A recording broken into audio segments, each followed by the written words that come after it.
ahora tenemos este espacio muy significativo también a propósito de la sistematización que desarrollamos recién, este conversatorio de intersector. Entonces, como ustedes habrán visto en sus programas, estaba considerado la participación de MinSal. Lamentablemente Javiera Erazo, que es psicóloga y trabajadora del Ministerio de Salud, no se pudo presentar hoy, así que envía sus disculpas, pero teníamos considerado la participación de ese actor tan importante que es el Ministerio de Salud. Sin embargo, está acá Javiera Pérez Barrientos. Ella es terapeuta ocupacional, magíster en terapia ocupacional con mención en la intervención psicosocial, diplomada en gerencia social y políticas de discapacidad. Actualmente es encargada de la estrategia de desarrollo local inclusivo en la Dirección Regional Metropolitana del Senadis y madre de Rafael.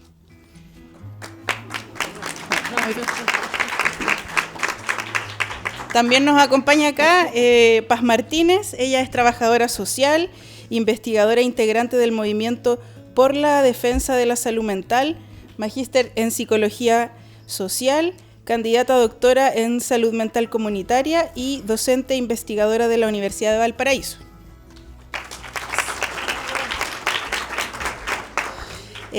Claudia Ambuki, ella es trabajadora social también, referente técnica de salud mental del Servicio de Salud Metropolitano Sur.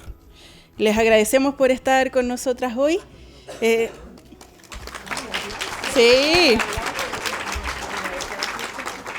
Y esta mesa la va a moderar Gloria Silva, así que le entrego el micrófono por aquí.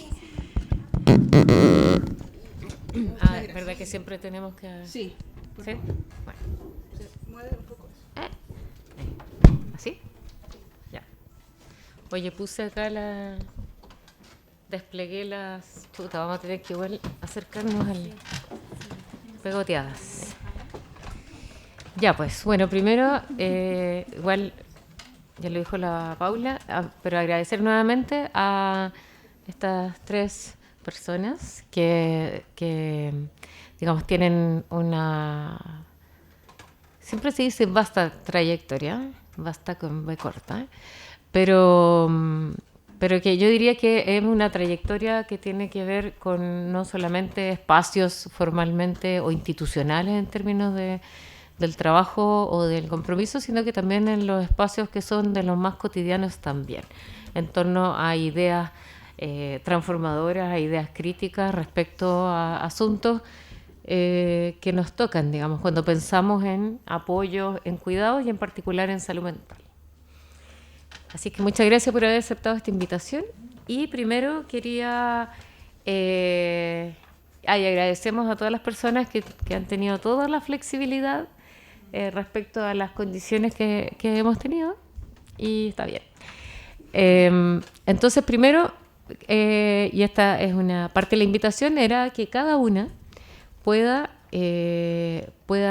hacer compartir esta primera impresión respecto al trabajo grupal. Sabemos que algunas pudieron estar dentro de los talleres, pero si no, haber hecho un poco ese recorrido en estas gráficas que son los papelógrafos, y a partir también de lo que pudimos compartir en tanto brechas y también como esa proyección. ¿Qué pensamos?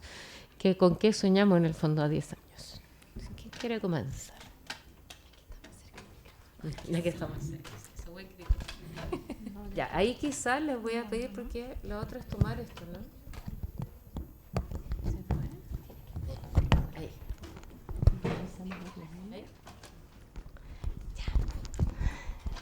Bien, la idea es referirnos a estos sueños, ¿cierto?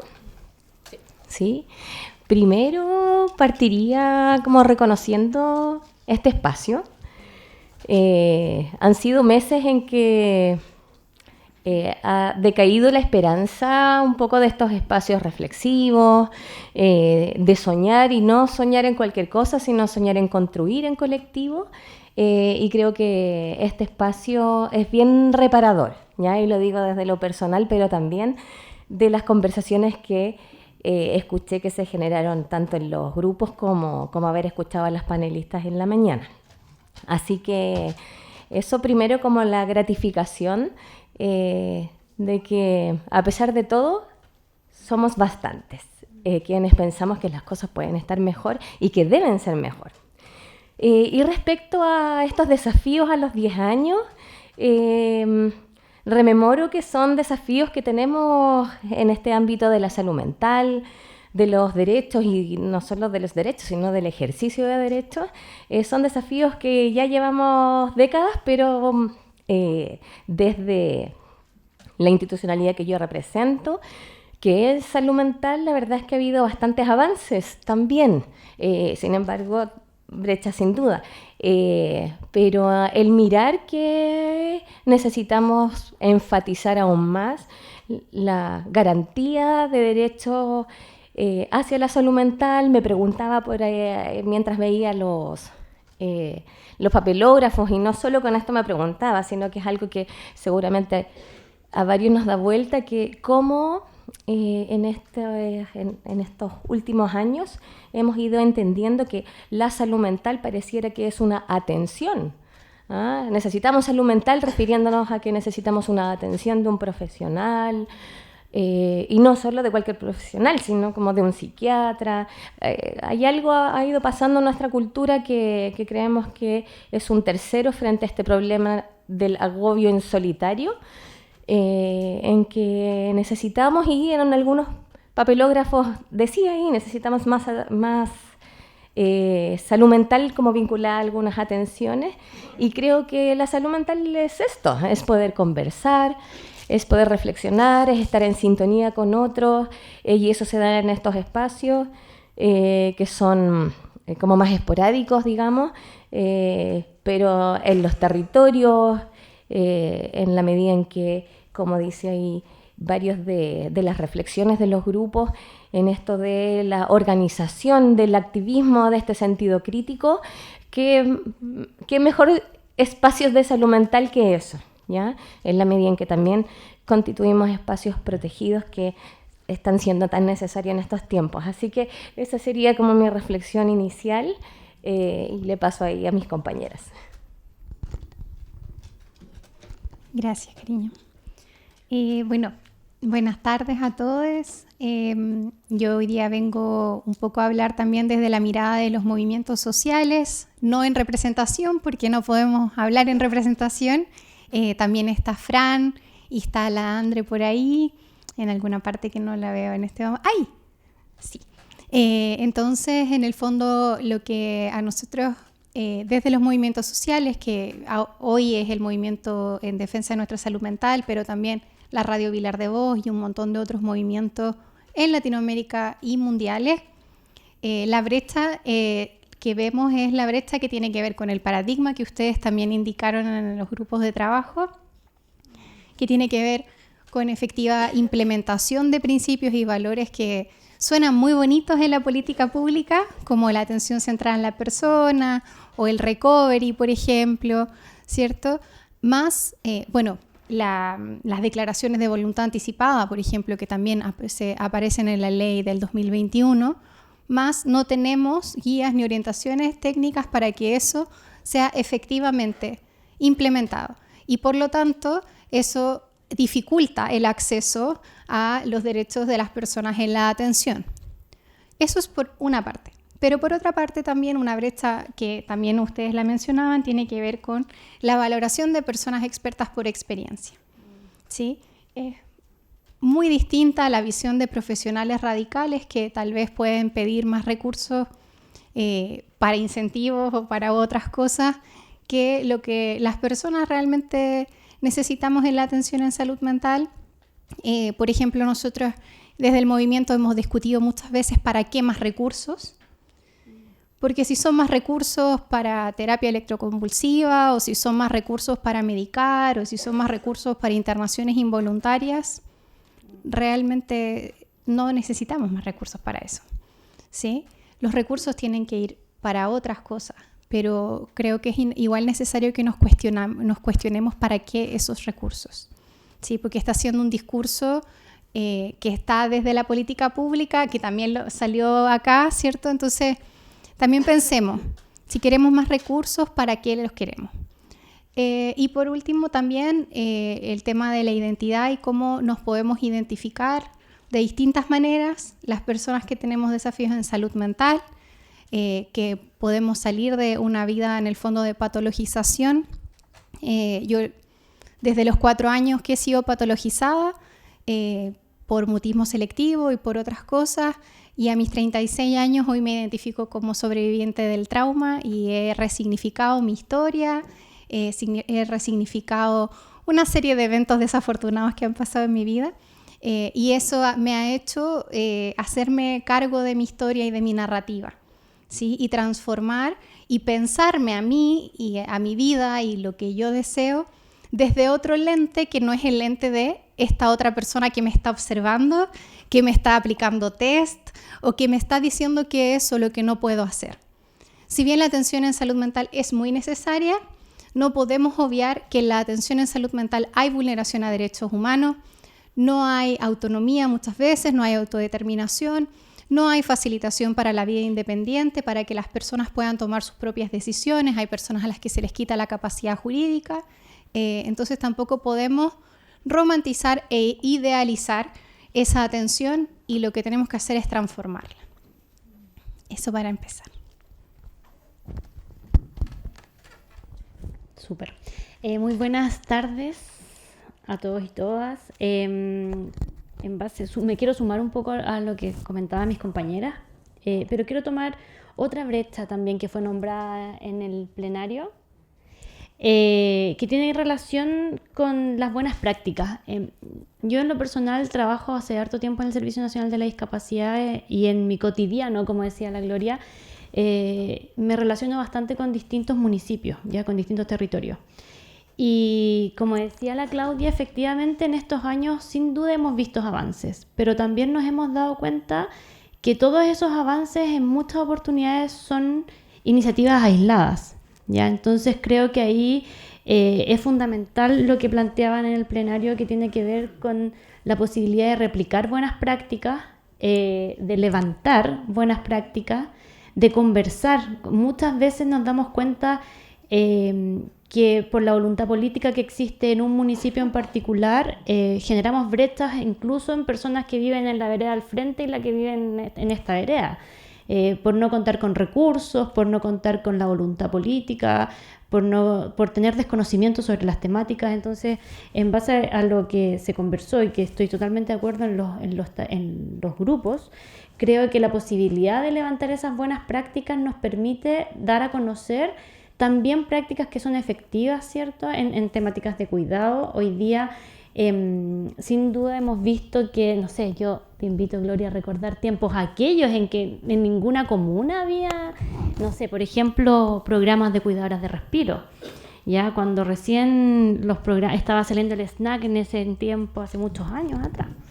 Y hoy día vemos que hay algunas instancias en que efectivamente, por la misma visibilización y por la misma lucha de los colectivos, que se han instalado las necesidades.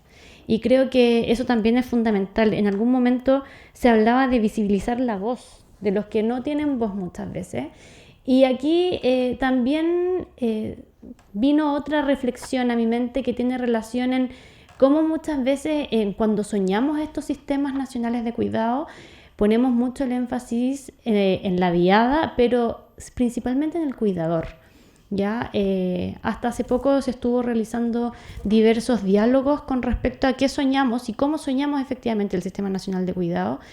Y conversando en algún momento con distintos profesionales de la Seremi de Desarrollo Social, nos dimos cuenta que el foco había estado principalmente en las cuidadoras. Y muchas veces cuando hablamos con profesionales nos damos cuenta que efectivamente cuando hablamos de cuidado, hablamos con las cuidadoras.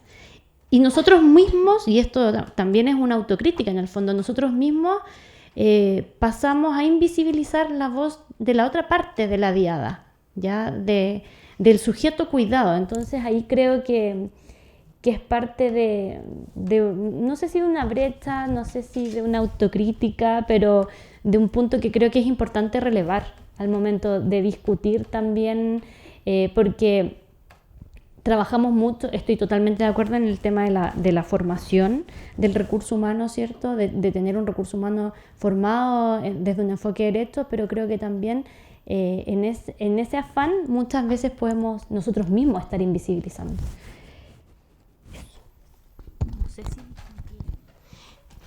Sí, quería hablar de una preocupación que tiene que ver con esto de cómo comprendemos los cuidados a propósito de lo que hablaba Javiera y bueno, y tampoco lo vi de manera tan clara, no sé si se me habrá pasado, este compromiso y este desafío que tiene el Estado hoy día, no solo asociado a la salud mental, sino a los cuidados de las infancias, de los niños, las niñas, las niñas, y la respuesta incluso residencial asociada a la situación de discapacidad, en que la respuesta sigue siendo la institucionalización.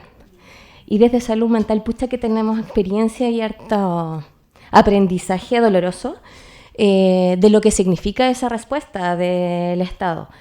Y lo hablaban en la mañana muy bien, para no repetir las dos personas que nos compartieron sus reflexiones y aprendizajes.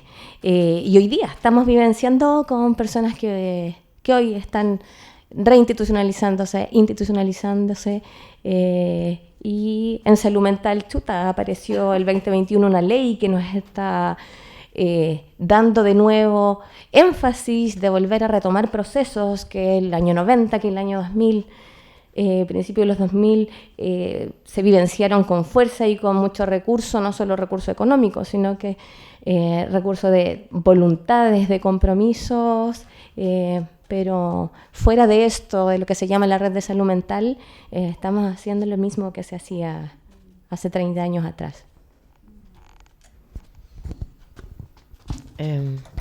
Sí, ahí esta como primera impresión, que sabemos que cada uno de esos asuntos que fueron compartiendo son cuestiones que me gustaría que profundizáramos. O sea, de distintas maneras, yo creo que por un lado fue como diciendo dónde quisiéramos estar, pero yo creo que hubo más como de lo que tenemos, ¿sí? Tratando un poco de apuntar a este mismo ejercicio que pudimos compartir en la mañana. Entonces, tú hablaste, Claudia, por ejemplo, de la ley, la de atención en salud mental. También está, cuando, no me acuerdo cuál de ustedes dice, tú misma, cuando, por ejemplo, planteas esto de enfatizar en la garantía de derechos, que sí, La Paz comenta, sí, hay muchas cosas declaradas, el asunto es cómo se materializa, cómo eso cómo puede tener una bajada en el sentido que cómo se hace en el día a día para que eso que está ahí puesto como principios, continuidad de cuidado, derechos humanos, protagonismo, etcétera, etcétera, tiene una materialidad. Entonces, desde sus singulares lugares de cada una, que yo sé que ya la Paula las presentó al inicio, pero quizás también puede ser darle otra vuelta, una repasada, decir, me llamo Claudia, sí, estoy en este espacio, porque también para entender cuál es ese lugar y cuál sería como una forma de decir qué es lo que tenemos ahí y qué podemos hacer desde ese lugar. Ahí el orden que quieras. ¿Qué es lo que tenemos ahora? ¿Y qué podemos? Bueno, yo estoy en el Servicio Nacional de la Discapacidad y un poquito lo que comentaba recién, creo que hoy día hemos tenido avances sin duda. Hoy día tenemos un sistema nacional de cuidados que es un tema que también vi en las conversaciones de los talleres, que es un sistema nacional que hoy día está en 90 comunas a nivel nacional. Entonces ahí, si bien podemos contar con eso, ¿cierto? Reitero un poco lo que decía hace un ratito, es en espacios muy focalizados. Hoy día tenemos políticas públicas que efectivamente abordan temáticas de cuidado, pero no son políticas públicas universales. Entonces yo creo que me estoy volviendo a meter a la brecha, creo. Pero no te preocupes. Ya, perdón. No son universales. Sí.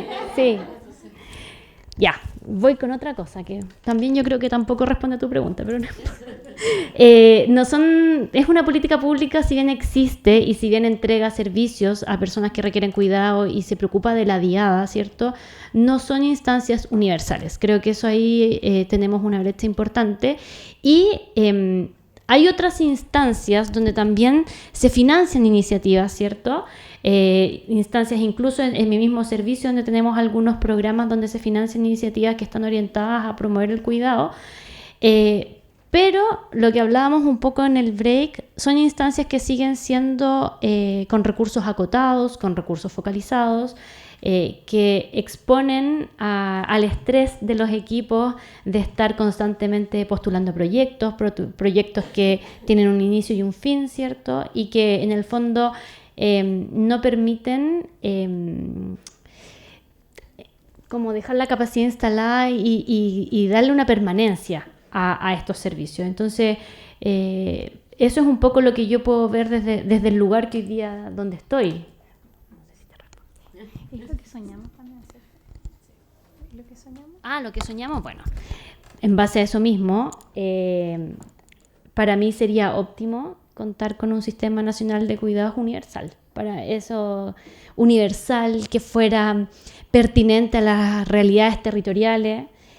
Chile es muy largo y ancho, entonces yo creo que en todos lados hay distintas necesidades, entonces que fuera efectivamente pertinente a la realidad territorial. Incluso en la misma región metropolitana tenemos comunas rurales que tienen una realidad abismante en relación a las comunas urbanas. Entonces, en este mismo pedacito de Chile podemos ver las diferencias. Entonces, creo que lo que soñaría es que fuera un sistema que esté instalado como una política pública que permita garantizar derechos para la diada en general, y que a la vez me gustaría también que se visibilizara y se diera espacios para mostrar la voz, como decía recién, de los que son cuidados también.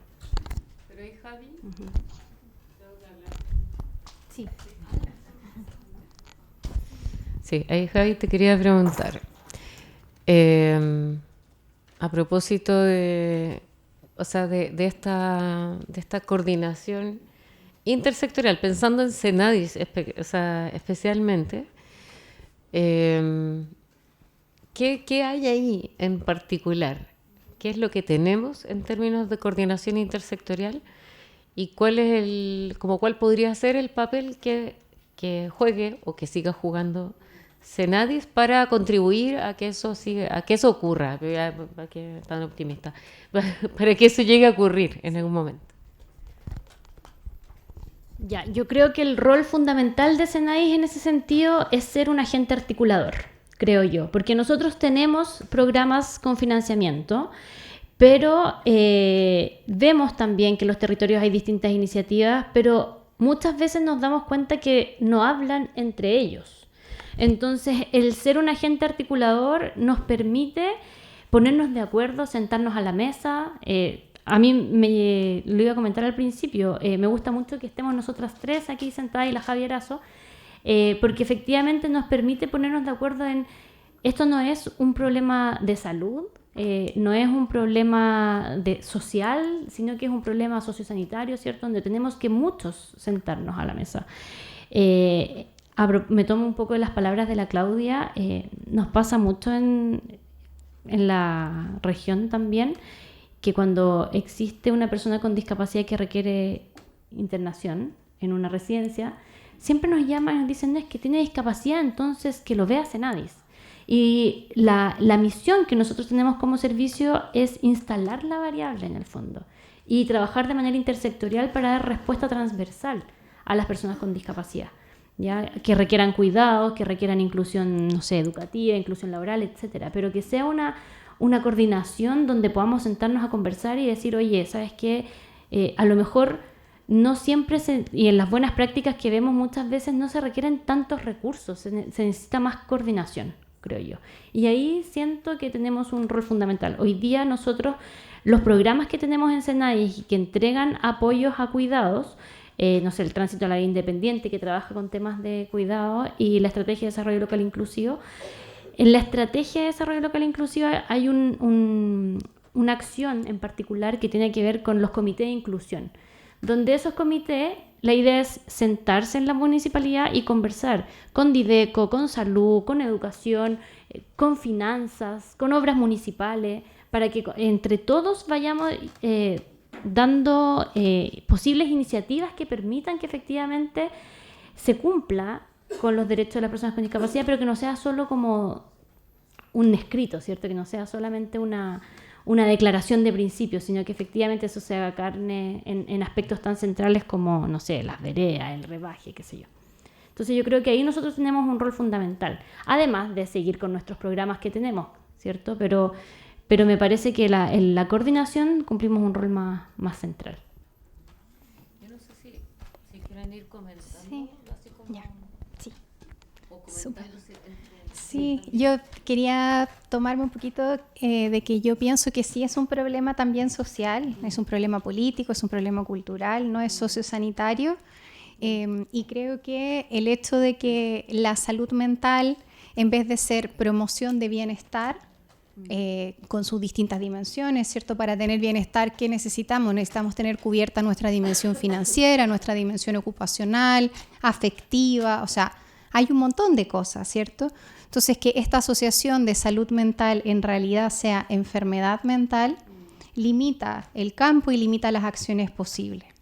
Y de hecho me acordé de lo que un grupo había dicho sobre una mirada antiopresión. Yo creo que esa mirada de antiopresión interseccional es súper necesaria, porque en salud mental sabemos que las personas, bueno, Franco Basaglia lo decía muy bien, ¿no? La condena de ser pobre y loco. ¿Quiénes terminan en los hospitales psiquiátricos? Sabemos la respuesta, ¿no? Las mujeres hemos sido diagnosticadas y patologizadas desde tiempos inmemoriales. De hecho, la histeria que refiere al útero es una enfermedad netamente de mujeres. A los esclavos afroamericanos se les diagnosticó y se les creó el diagnóstico de drapetomanía. ¿Qué es la drapetomanía, saben? Es el anhelo por la libertad.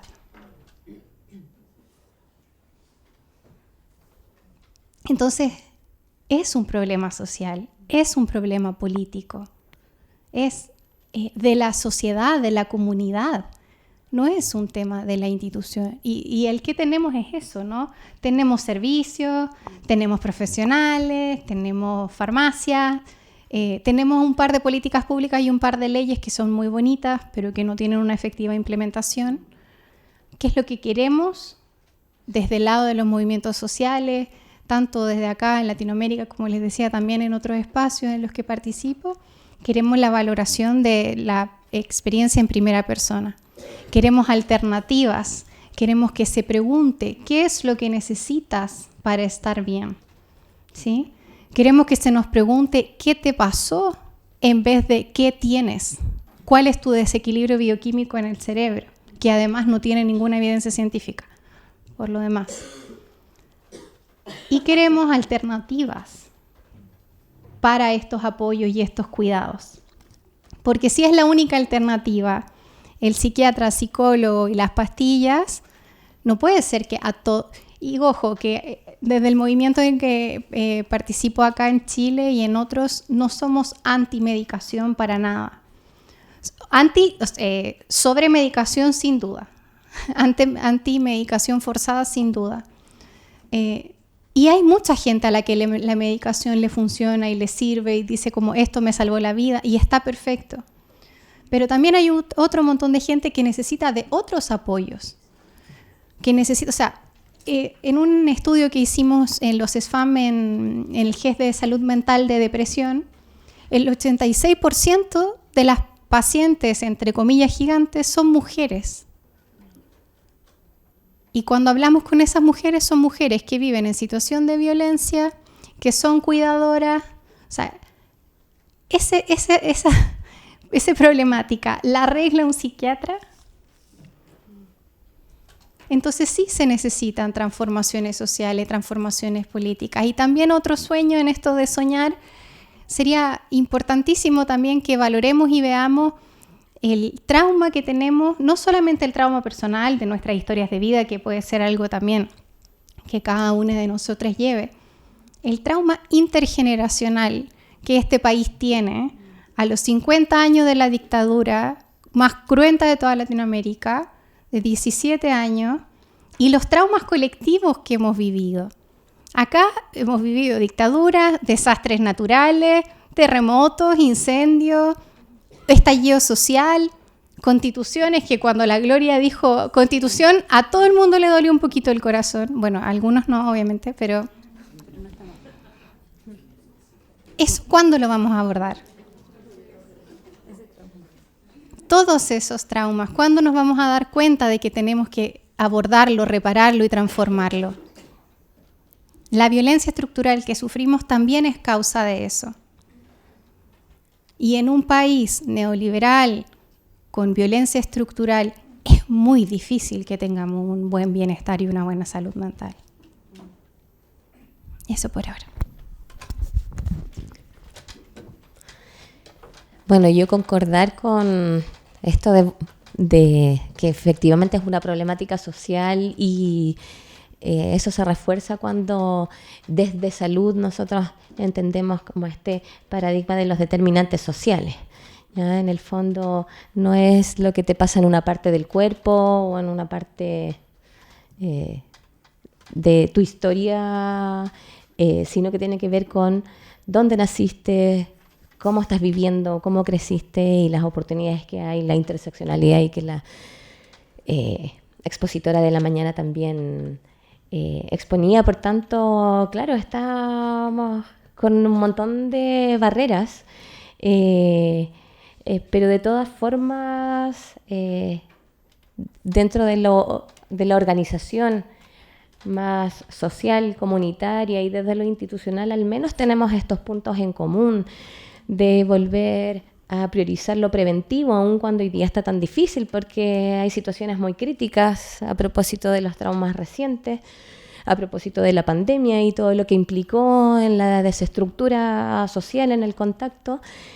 Por tanto, tenemos que rearmarnos y lamentablemente lo que es más lento, que es lo promocional, que es el acompañamiento, que es lo preventivo, va quedando secundario en términos de responder a la emergencia. Y yo creo que mientras seamos conscientes que es necesario ir y actuar reactivamente, pero es fundamental partir desde el principio, que es aprender a sostenernos desde la educación. Pensaba en esto de lo que soñamos, de que todos queremos, de acuerdo a lo que conversamos, a lo que hemos ido escuchándonos, esto de la participación, del activismo, de esta visión crítica, de ejercer ciudadanía, pero no sabemos lo que es eso. Por nuestra misma historia como sociedad. Por tanto, claro, en salud mental tenemos elementos, decisiones, modelos de toma de decisiones compartidas. Estamos trabajando en que la persona construya cómo es que quiere este apoyo del equipo de salud. Obviamente hay brechas en eso, pero nos encontramos con un otro que tampoco sabe cómo hacer ese ejercicio. Porque no es parte de nuestro cotidiano, ni que se nos pregunte, ni que podamos opinar. Tenemos un sistema de vida muy vertical, y cómo vencemos esa brecha, esa historia en el cotidiano, creo que es parte de esto, de el bienestar, del buen vivir, y de tener relaciones más sanas y más saludables. A ver, yo estaba, bueno, con varias preguntas, pero primero, o sea, solo decir de momento que ya abriremos el espacio para quienes quieran hacer comentarios, preguntas, aquí a nuestras panelistas conversadoras. Estaba pensando esto, Paz, a propósito de nombrar esto de estar a 50 años del golpe, bueno, precisamente, y todavía tenemos expectativas que en un rato más podamos ver las cápsulas audiovisuales, porque precisamente tenía que ver con agüita. ¿Agua? O sea, es parte de la experiencia, es parte de, aunque uno diga yo no, como que incluso hay personas que dicen yo no tengo nada que ver con eso, que ya pasó, en fin. Entonces, y ahí también quiero decir, parte de ese material audiovisual surge desde esta idea de decir, oye, como que una no puede estar este año haciendo algo sin pensar en esa parte de la historia, digamos. Y en eso nosotras fue que, bueno, ya les contamos que hicimos esta entrevista a Lucho Weinstein. Él tiene 92 años, digamos. Entonces, es una persona que también vivió en el exilio. Habían iniciativas importantes previas al golpe de Estado que tenían que ver con la idea de comunidad. La idea de comunidad, no de esta comunidad instrumentalizada, ¿sí? Hagamos el checklist, qué sé yo, y el mapa de red y todo eso, sino que también puede ser utilizado en otro espacio,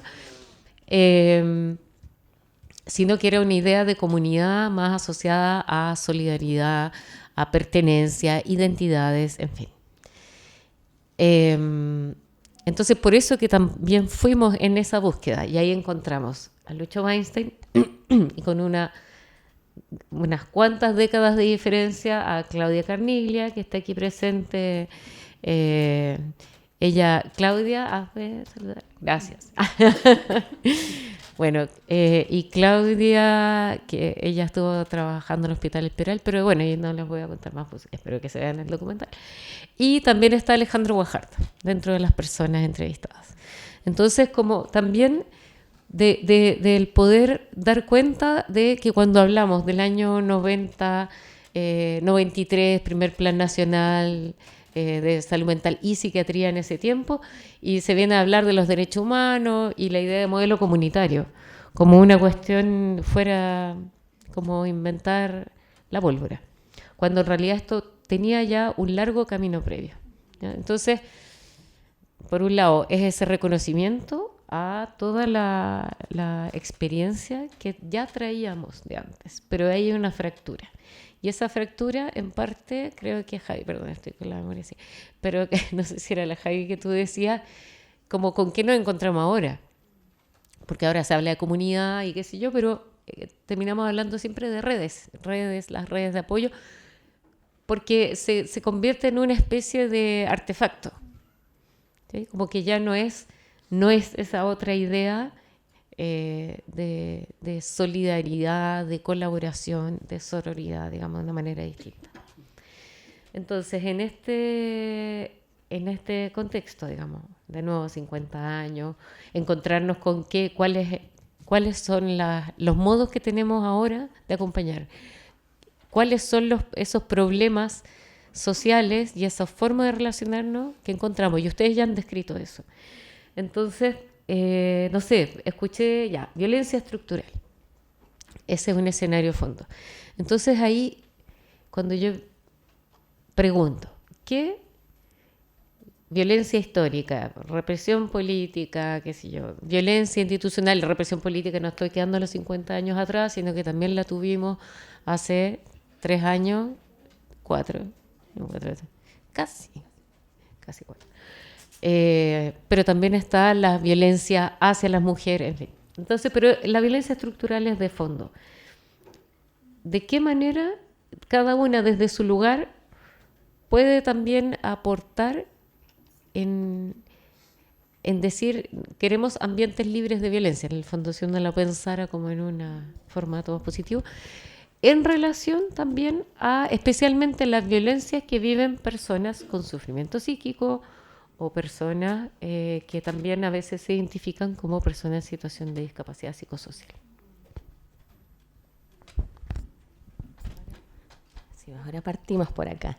Es difícil la pregunta, porque bueno, uno tiende al referirse a lo práctico a ir como al detalle, y es un tema demasiado grande como para que se explique en detalle. Entonces lo primero es cómo uno contrarresta eso, entiendo, ¿cierto? Que es cómo contrarrestamos desde la práctica cotidiana esta violencia estructural, creo que... Pero tal vez incluso por los mismos detalles. Así que tú puedes ir por donde tú Ya, perfecto. Si esa es la pregunta, creo que no se contrarresta, ¿ya? O sea, partimos de la violencia económica, bueno, y todas las que hemos mencionado.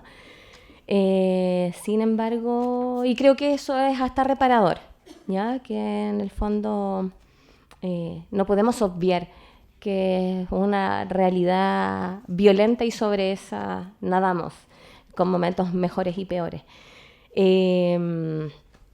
Pero yéndonos como a lo cotidiano, desde el rol que tenemos en el Servicio de Salud Metropolitano Sur en específico, yo diría que lo contrarrestamos en primero con la identidad que hemos ido formando a través de los años.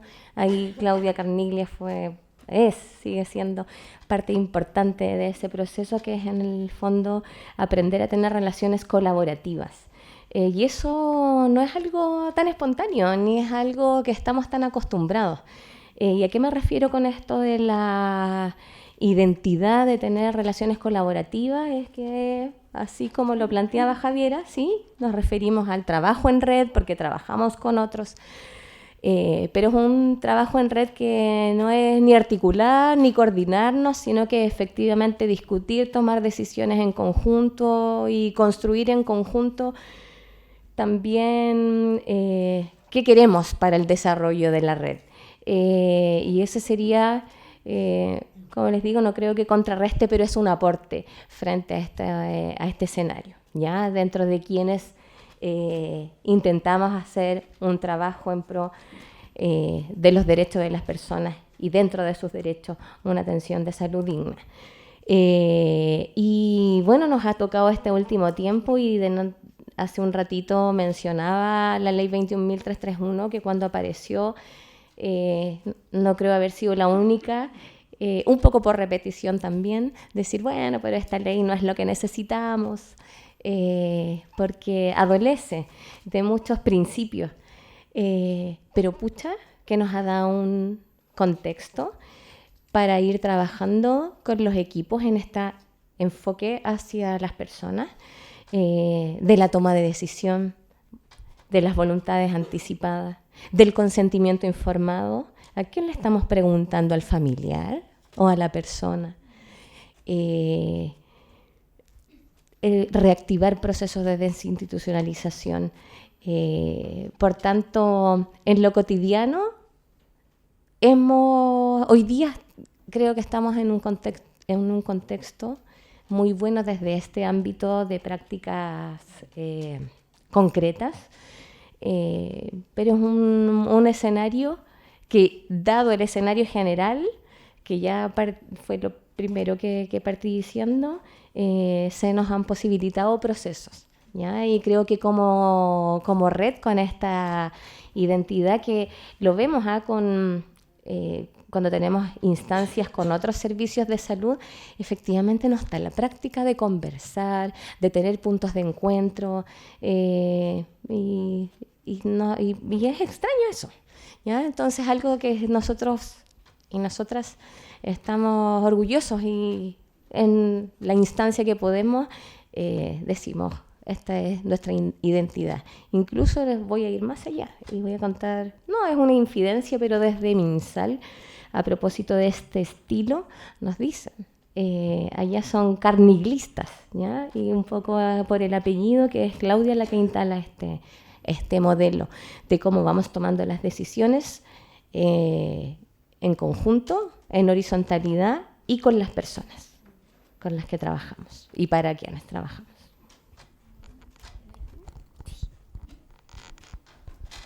Bueno, yo diría lo mismo, pero en otro sentido, que tiene que ver con nuestra identidad y con el encontrarnos, con el juntarnos con personas que se identifican desde otro lugar. Los movimientos en primera persona han inventado un nuevo lenguaje también para identificarse. personas que han sido diagnosticadas con esquizofrenia, por ejemplo, ahora se denominan como escuchadores o escuchadoras de voces. Tenemos sobrevivientes de la psiquiatría, sobrevivientes del trauma, y así una serie de nuevas formas de pensarnos que nos acomodan más, que nos hacen más sentido. Una de nuestras compañeras se identifica como loca lúcida, de hecho, la de Lore Berríos. Y en ese sentido a nosotros nos hace mucho sentido y nos ayuda un poco a paliar también los efectos de la violencia estructural, porque nos sentimos más en compañía y porque también generamos redes de apoyo entre nosotros. Yo sé que todo esto suena muy hippie de lo de primera persona, pero también hay construcciones muy concretas donde, por ejemplo, en otros lugares estos movimientos han logrado que haya especialistas pares en la atención en salud mental. Esto quiere decir que una persona con experiencia en primera persona se suma al equipo de trabajo de una manera no clínica, sino que de una manera experiencial, acompañando y ayudando a la persona en el proceso de recovery, que no quiere decir reducción de síntomas, sino que quiere decir un proyecto de vida, ¿cierto? Encontrar un nuevo sentido de vida. También, además de estos especialistas pares, hay centros de atención en crisis que son llevados por especialistas pares, como las Casas Soteria, por ejemplo. Hay GAM, que son grupos de apoyo mutuo. Y aunque no estén establecidos así formalmente los GAM, en general, en nuestros espacios de activismo, de militancia, también son espacios muy reparadores. Son espacios donde nos escuchamos y son espacios donde muchas veces se generan también estos apoyos y estas ayudas. Cuando uno dice, a lo mejor estoy acercándome a una crisis, no quiero ir al hospital o no quiero ir a tal parte, siempre vas a tener ahí a alguien que te va a hacer el aguante, que te va a escuchar y que te va a decir, sí, yo he pasado por esto, ¿qué te sirve a ti? Y eso es muy hermoso además, que te pregunten qué te sirve a ti. Nos compartimos estrategias también todo el tiempo.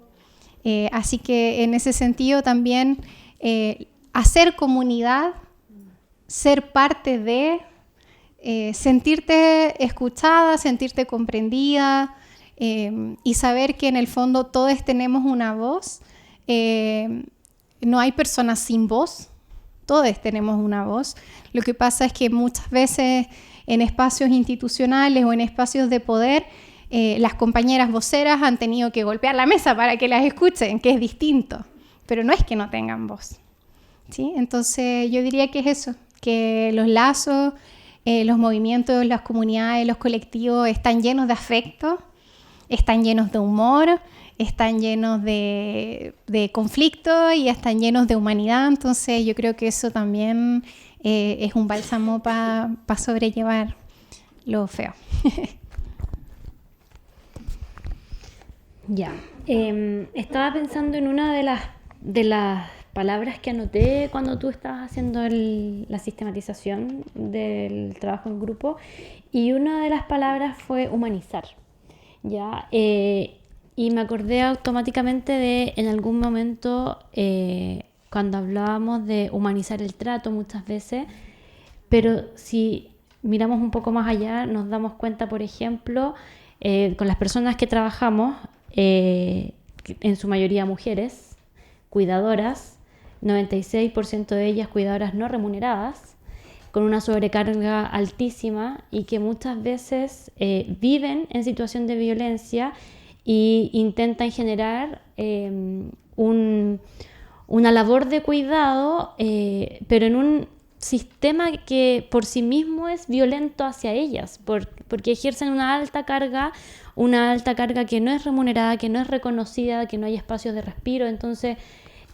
pensaba, por ejemplo, en cuando hablábamos de humanizar, y en algún minuto también le pregunté a la Carla quiénes eran los que estaban aquí conversando, porque decía, claro, de repente es fácil decir humanizar el trato, pero tú te das cuenta que es una cuidadora de trato directo, por ejemplo, que trabaja no sé cuántas horas en una residencia y que tiene toda una carga familiar atrás también, y eso también es violento en el fondo. Entonces, me parece que es importante en ese sentido visibilizar y transversalizar la necesidad del cuidado de salud mental para todos, en el fondo.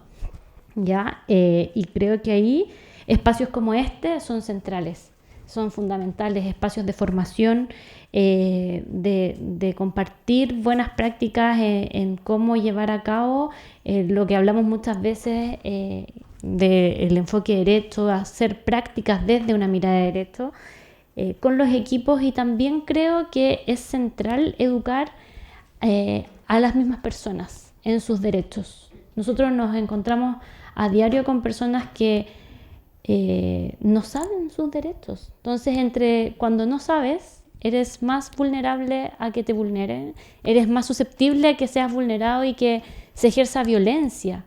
Y muchas veces ni siquiera se dan cuenta que están siendo violentados, y creo que eso es peor aún.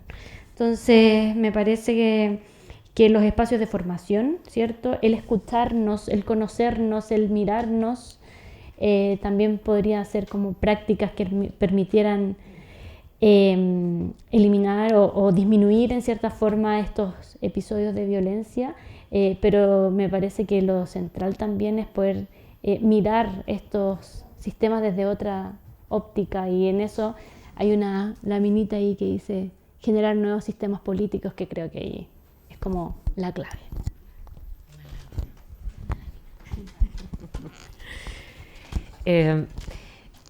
Mira, en relación a esta última vuelta, y también a propósito de esto de esta como síntesis, que es verdad que el trabajo fue bien denso, digamos, entonces tener que hacer esta selección, bueno, fue parte del asunto, pero ahí decía, y vinculando esto que la Claudia ha insistido, la desinstitucionalización, porque nosotras nos conocimos trabajando en el Peral hace 20 años, un poquito más, sí. Entonces, lo digo porque ahí, o sea, esto de desinstitucionalización ya estaba, era como parte del proceso, era lo que se estaba haciendo, pero entonces aparentemente eso ya está más o menos resuelto, o sea, se supone, entonces se deja de hablar de desinstitucionalización, y por otro lado empieza o se mantiene también en el trabajo con niños, niñas y niñas. Entonces finalmente es un proceso que eso, lo totalitario, es lo que se va metiendo y lo que se sigue metiendo en las vidas de las personas, ¿sí? Se sostiene. Porque más allá, ya lo hemos hablado tantas veces, que más allá que una persona salga del hospital psiquiátrico y vaya a vivir a otro espacio, no implica que haya desinstitucionalización. Y hay muchos espacios que son, comillas, o sea, los llamados ambulatorios, que también se replica la lógica aquella. Entonces, está eso, la desinstitucionalización, asociado a transformar el paradigma, nuevos sujetos políticos. Por ahí decía formar o, se me fue la palabra, incentivo, no me entendía mi letra, incentivar especialistas a formarse en el área. Y que eso uno puede decir, oye, sí, en realidad. El asunto es, ¿qué especialista? Pensaba también a propósito, Paz, lo que decías tú, yo decía, ¿quiénes hacen la formación? Porque uno podría decir, claro, más recursos para formar más especialistas, y tú planteabas, Paz, al inicio, ¿recursos para qué? Si es para hacer más electroshock o más, no sé, te voy a hacer clases de lo que tú vives todos los días.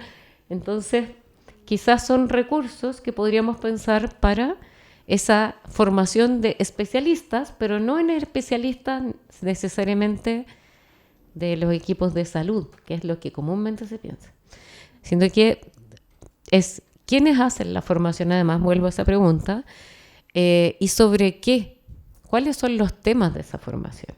O sea, estas son dos preguntas bien básicas y que podrán haber muchas más, ¿ya? Entonces, porque si es como por los temas clásicos, efectivamente uno puede quedarse en los temas clásicos. Entonces es, por ejemplo, todo esto que mencionaba La Paz, que también está en otros espacios, de modos de acompañar distintos. O sea, modos de acompañar distintos a los que comúnmente uno conoce, porque quizás eso es.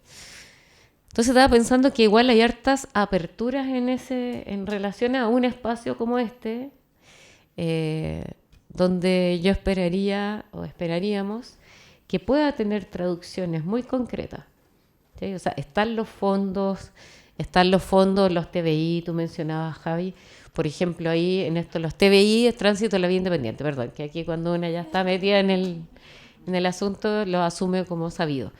Tránsito de la Vía Independiente, y a veces uno dice, ahí, bueno, primero ojalá fueran cuestiones garantizadas, que no haya que estar postulando para tener 10 meses de financiamiento. Pero como sea, de momento, que se contemple esto, digamos. ¿Quiénes hacen esa formación? ¿Cuáles son esos espacios para generar modos de acompañar distintos? Permear también en los distintos espacios, en salud, en desarrollo social, a estas otras maneras de mencionar lo que en algún momento puede ser momentos de dificultad o para mencionar identidades, ¿ya? Porque no siempre las identidades yo las tengo que relacionar a una dificultad.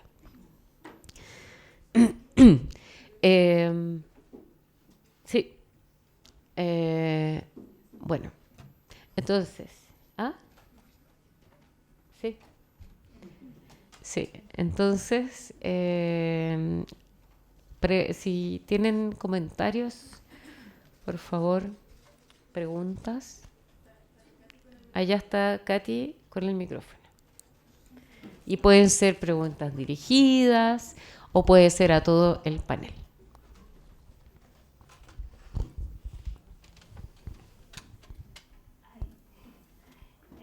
Por agradecer a las panelistas, de verdad que abre muchas preguntas, más que respuestas, ¿no? Yo más que nada quería hacer 2 puntos que considero como saber qué es lo que ustedes opinan, piensan con respecto a la falta de espacios de reflexión dentro muchas veces desde los mismos equipos.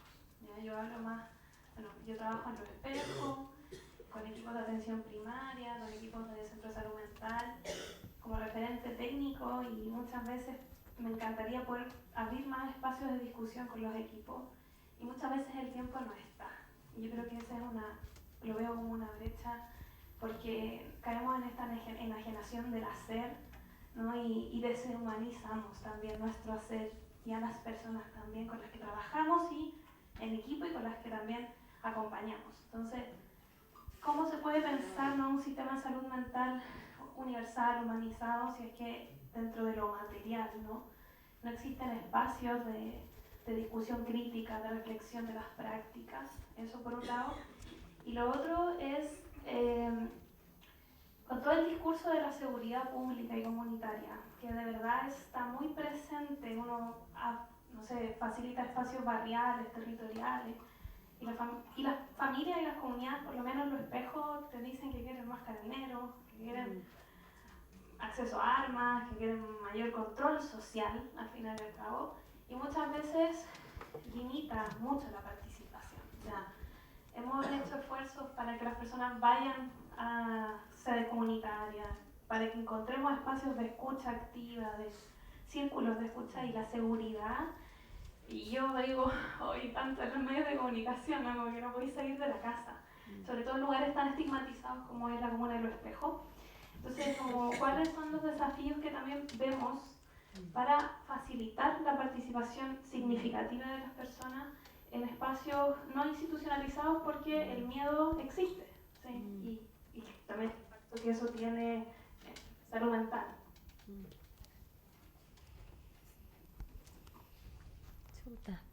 Ya, es como una del servicio. Voy a partir. Está difícil. Y voy a dar una opinión más bien personal de que por golpes recientes y por cómo está hoy día la comunicación como hegemónica, es que parece que vamos a tener que esperar con cierta paciencia. Yo recuerdo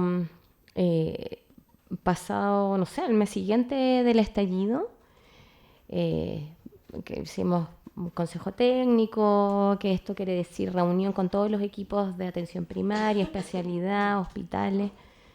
Y estábamos todos ávidos de chuta que nos había pasado, que dejamos de hablar con la gente, tenemos que hacer conversatorios y tenemos que hacer estos cabildos. Y bueno, y en todo nivel, no solo desde salud. Y sentíamos que habíamos perdido tanto tiempo y que había que ganarlo y apresurarnos. Pero no estamos en ese tiempo, estamos en este otro de cuidarnos. Por tanto, yo diría que, bueno, en lo que se pueda, siempre va a ser un aporte.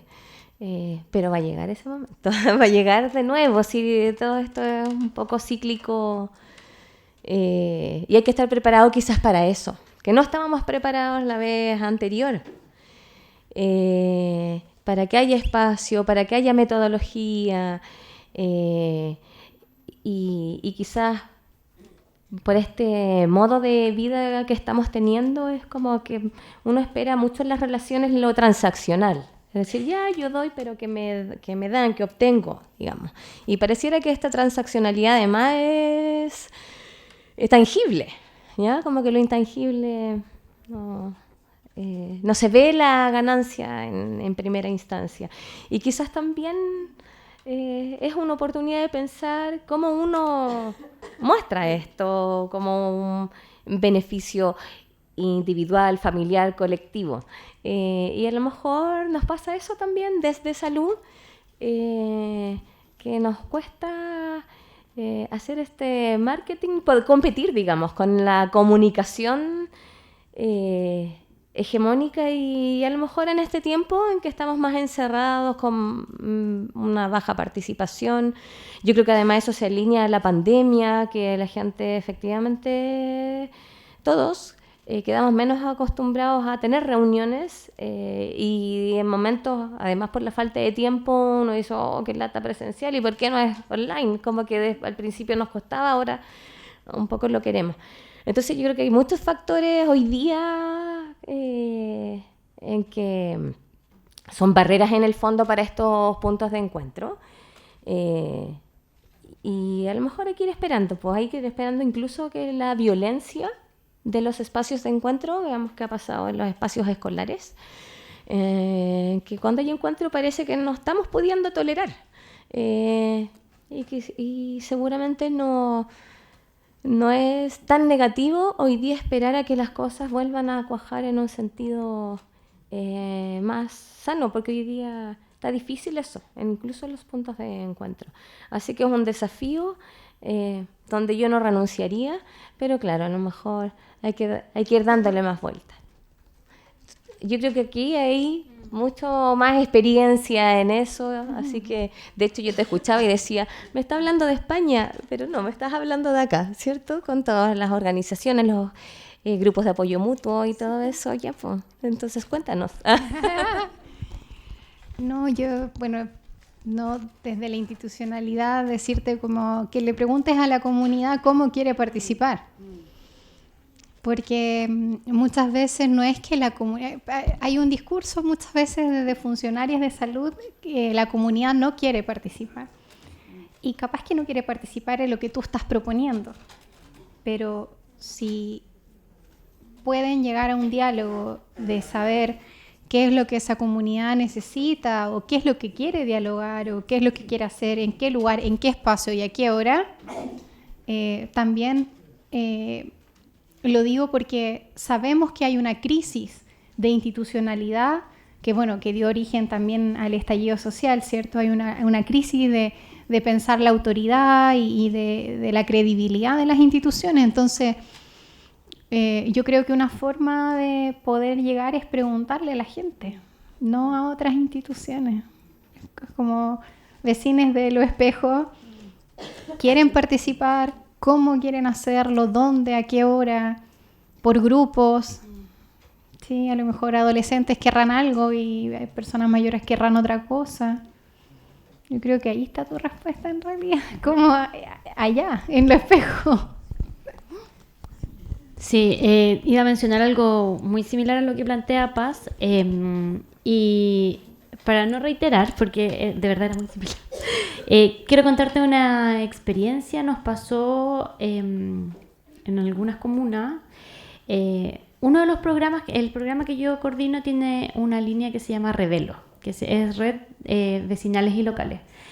Y a través de ese programa se hace una intervención muy territorial. Entonces, como efectivamente vemos que existe un descontento hacia la institucionalidad, nosotros nos dimos cuenta a través de esta línea que era muy factible y era mucho más significativo para las personas el trabajar en sus mismos espacios.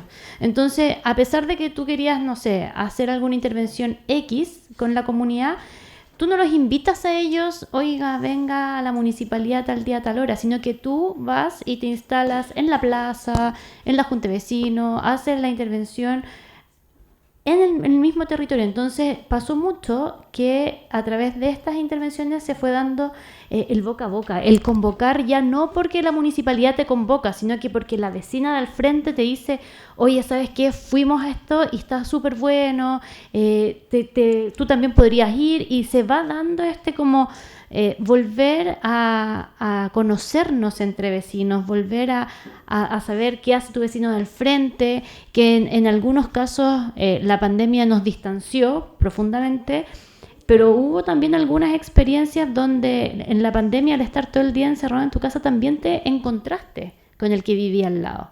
Que también, por lo mismo que hablábamos antes de la violencia y del temor que muchos tienen de salir, y tenemos de salir de nuestras casas, de a poquito fuimos ahí mirando a quienes teníamos al lado. Entonces, por lo menos, en base a tu pregunta, yo he visto muy buenas experiencias con respecto a eso, el ir a instalarse al territorio, al lugar, a la comunidad en sí, y que la misma comunidad vaya generando esta bola de nieve para ir invitando, ya que no sea algo tan institucionalizado en el fondo.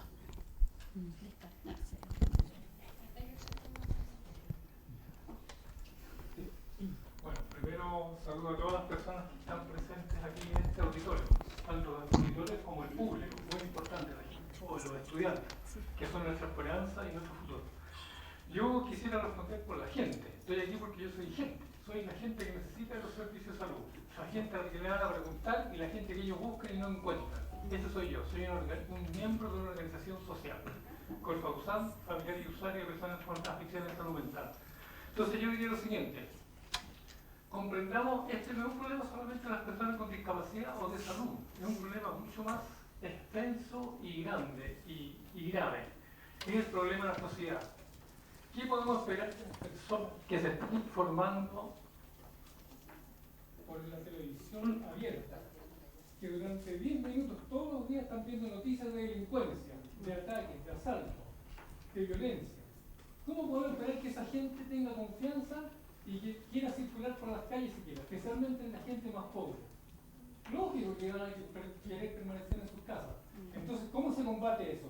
Se combate con el contacto personal. Así que yo apoyo lo que dice Javier. Entonces hay que ir al territorio. Hay que buscar ese encuentro, no por internet, sino directamente, personalmente, que va a echar a correr un boca a boca, que es como desmentir toda esa propaganda agresiva que nos está llegando por los medios de comunicación de masa. Y así restituir la confianza entre los vecinos y que participen. La participación es algo necesario para que podamos salir de la crisis en que estamos. Tenemos que comprender que estamos viendo una crisis realmente. Tal vez estamos tan acostumbrados que nos damos cuenta, pero estamos viendo una crisis. La sociedad no está contenta, no está feliz. Estamos maltratándonos unos a otros. Y para salir de lo que tenemos que hacer, cada persona debe reaccionar interiormente. También en salud mental y también las personas con discapacidad. Debe haber una reacción interior, de persona. Y esa reacción solamente se consigue con un contacto personal. Para nosotros, en Colfausan, creemos en la psiquiatría de base comunitaria, donde deben participar pares en la curación de las personas, que son expertos por experiencia. Deben formar parte de los equipos terapéuticos. Y eso es posible hacer y se ha hecho en otros países y con éxito. Nosotros estamos bien atrasados en eso. Las experiencias exitosas acá en psiquiatría son pocas realmente, pero existen. Hay comunidades que están trabajando bien. Un ejemplo es esta misma comunidad que denominábamos de Peñalolén, que ahora tiene un nombre nuevo, UNEOS. Es una experiencia exitosa que debiera replicarse. El grupo Alcino en la Florida también es otra experiencia exitosa.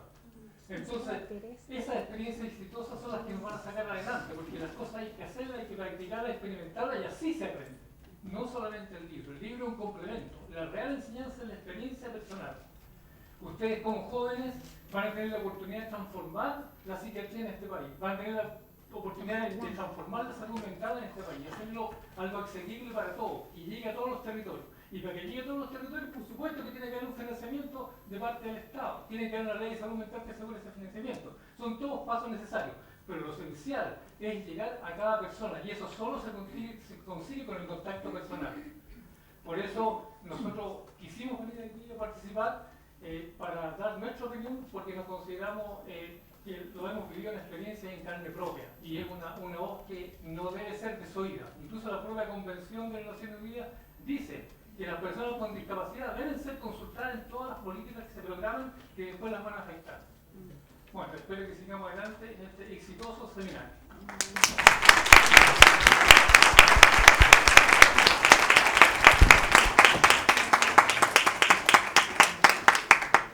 Muchas gracias, Alberto. ¿Alguna otra pregunta o comentario?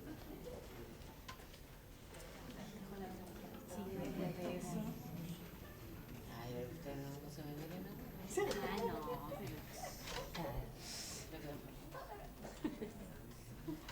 Ya. Queremos invitar. Gracias. Bueno, igual quería cambiar la frase. A ver, queremos agradecer primero nuevamente a estas conversistas, a estas compañeras, a Javi Pérez, Paz Martínez, Claudia Ambuqui. De verdad que es bueno, fue excelente. Digamos, porque puedo poner más larga. Entonces, pero agradecerles porque en realidad aceptaron también esta invitación hace un tiempo. Fue una invitación de verdad a conversar respecto a estos temas, que son temas así de amplios, que todavía falta bastante, pero yo creo que aquí pudimos ir avanzando respecto a donde nos encontramos desde distintos puntos de vista, pero también con un ánimo de poder dialogar y demostrar cosas, ¿cachai? O sea, por ejemplo, la Claudia decía, oye, enséñanos, qué sé yo. O sea, en el sentido que hay saberes que ya están. O sea, entonces, bueno, tenemos oportunidad. Y hay que tomarla así, porque tener la oportunidad de no tomarla es un error. Entonces, ahora también quiero agradecer a nombre de esta organización a las dos personas que han hecho la interpretación en lengua de señas chilena. Así que un aplauso, muchas gracias. Ahí está Yenderin y Constanza. Así que muchas gracias. También a las personas que se inscribieron como voluntarias. ¿Qué? Resultó, pero lo que podemos hacer es cerrar. Que resultó, que no resultó, me van a dejar. Sí, no, está bien. Ya. Muy bien, ya estamos acá. ¿Sí? Entonces ahora resultó lo de los videos, en fin. Esto pone a prueba varias cosas, ¿eh? Pero bueno, ya está, pero estoy contenta porque resultó. Bueno, el asunto es que también no quiero interrumpir el agradecimiento profundo que tenemos también con el equipo de personas voluntarias que se inscribieron, se fueron a formar en talleres para poder facilitar los espacios de taller de hoy. Así que también muchas gracias. No sé dónde están, si pueden levantar sus manos. Ahí. Ahí hay parte de las personas voluntarias. Muchas gracias.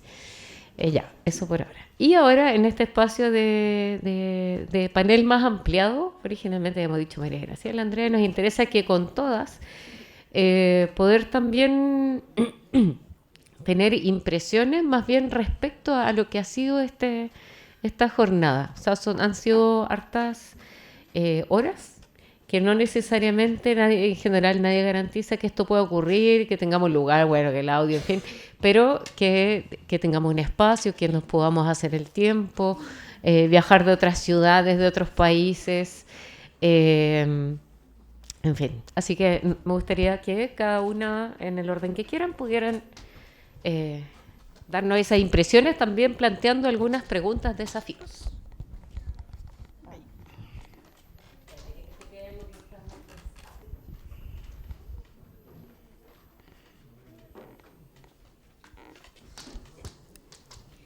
Ahí sí.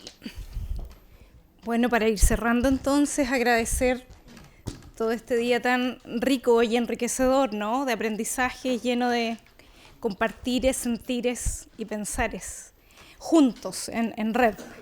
Yo creo que lo primero es eso, el valor de esta instancia, que también lo dijeron las compañeras aquí adelante. El valor de esta instancia tan única.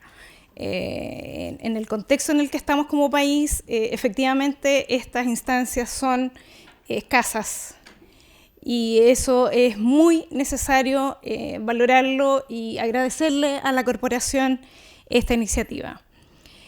Por su parte, conversábamos recién también con María Graciela, ¿cierto? Con Alberto, cómo estas instancias igualmente carecen de actores relevantes. Aquí no estamos todas y todos y todes. Probablemente quienes levantamos esta visión más crítica no somos precisamente médicas o médicos, que eso es un gran elemento central en la psiquiatría. La verdad es que la formación de psiquiatras hoy en Chile está bastante lejos de esta visión social y crítica de la salud mental, de lo que hoy requieren estos nuevos tiempos. Y así también otras profesiones que siguen muy alejadas de estos paradigmas en las distintas casas de estudio en nuestro mismo país. Así es que esa pregunta dejo planteada, que podemos continuar haciendo para que las nuevas generaciones de profesionales de salud cultiven y mantengan estas nuevas competencias y visiones de lo que hoy el mundo requiere y principalmente las personas requieren, porque ellas, ellos y ellas son los que tienen la palabra por delante que la nuestra, ¿no? Sus necesidades son prioritarias. Eso. Gracias.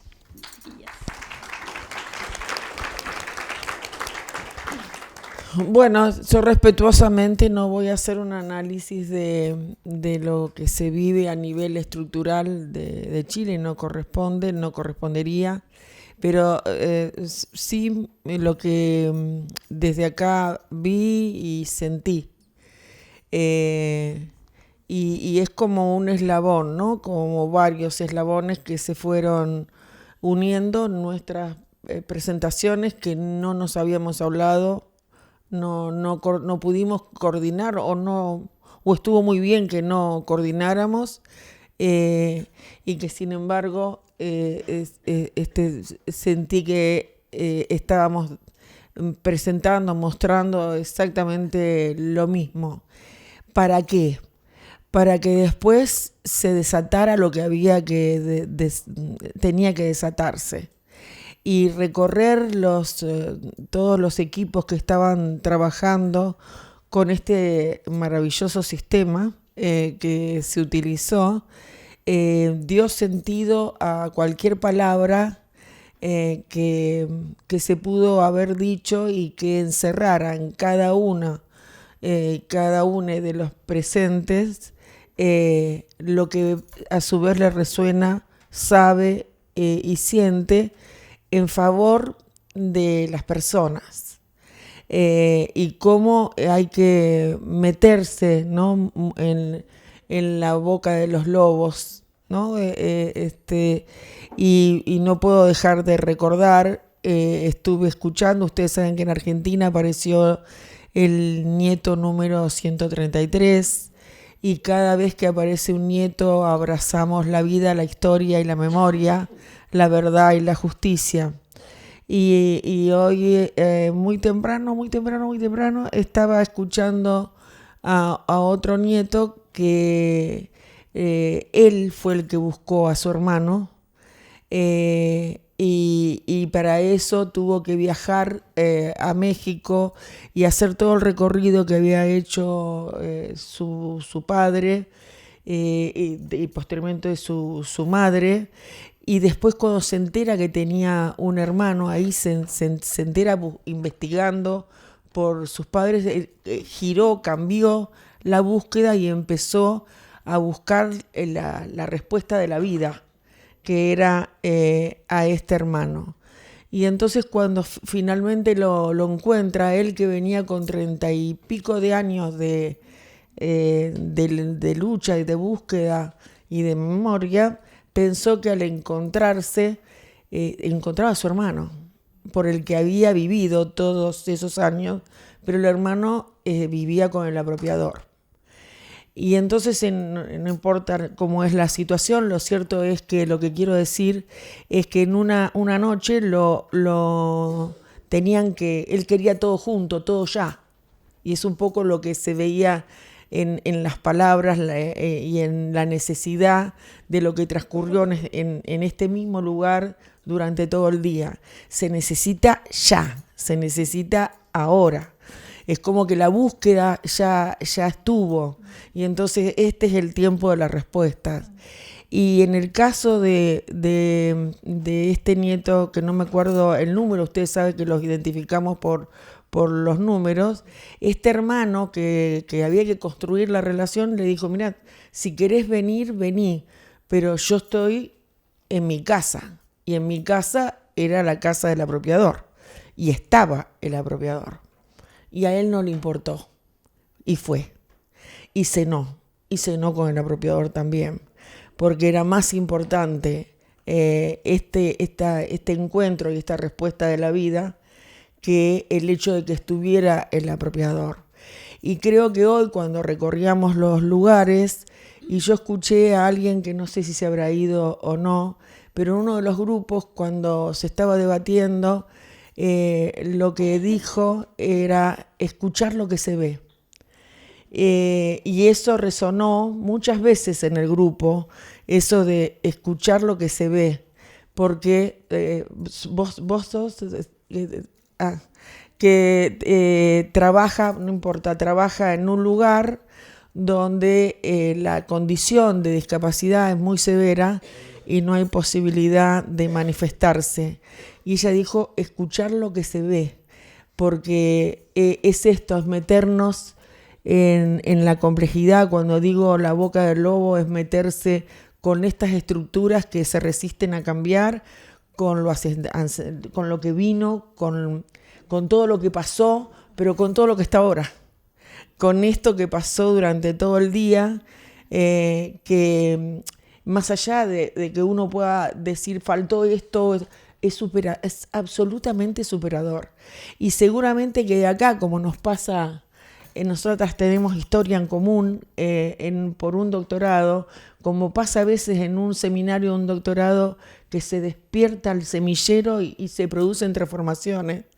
Más que una pregunta, yo lo que les diría es que ojalá se pregunten cómo sigue la transformación a partir de haber sido transformados durante todo el día de hoy.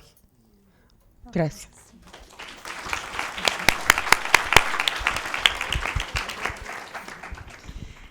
¿Puede seguir hablando, María Graciela? No. Bueno, yo solo tengo 3 cosas cortitas. Lo primero es agradecer a todo el mundo, porque yo sé que a veces a uno le da flojera salir, juntarse, pensar, reflexionar, entonces igual esta es una oportunidad bonita. Lo segundo es que recordemos que son las personas las que son expertas en sus historias de vida. Nadie conoce tus dolores mejor que tú, y nadie conoce las cosas que te hacen bien mejor que tú, ¿sí? Entonces, a veces los profesionales tenemos que bajarnos del pony y escuchar a las personas, acompañar y facilitar, más no prescribir, ¿sí? Y lo tercero, bueno, agradecerle a la organización y decirle a la Glorita que la quiero mucho. Eso.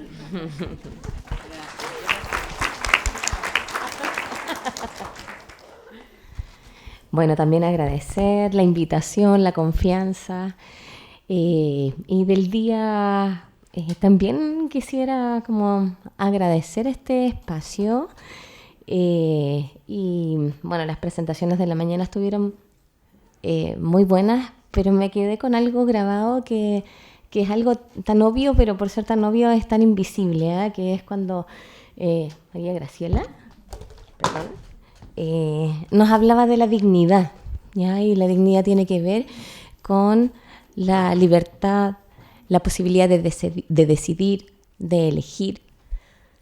Y es tan evidente y eso lo obviamos.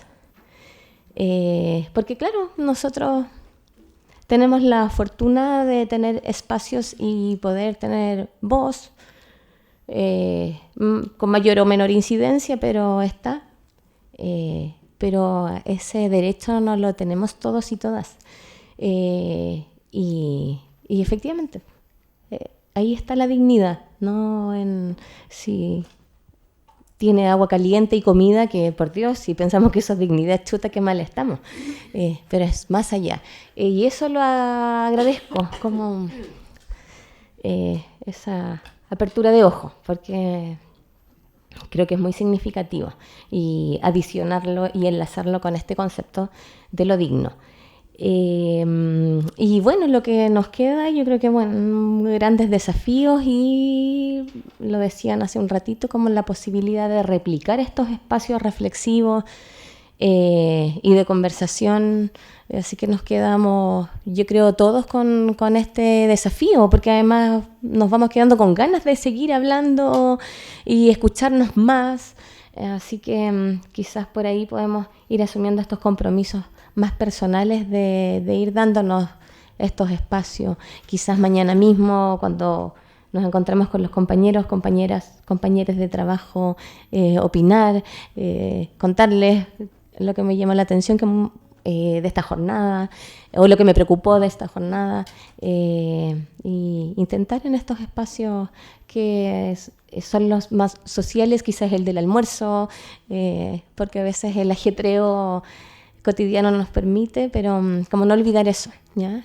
Y llegar hoy día, ojalá, contarle a alguien de nuestra familia o con quien estemos viviendo también qué nos pasó hoy día.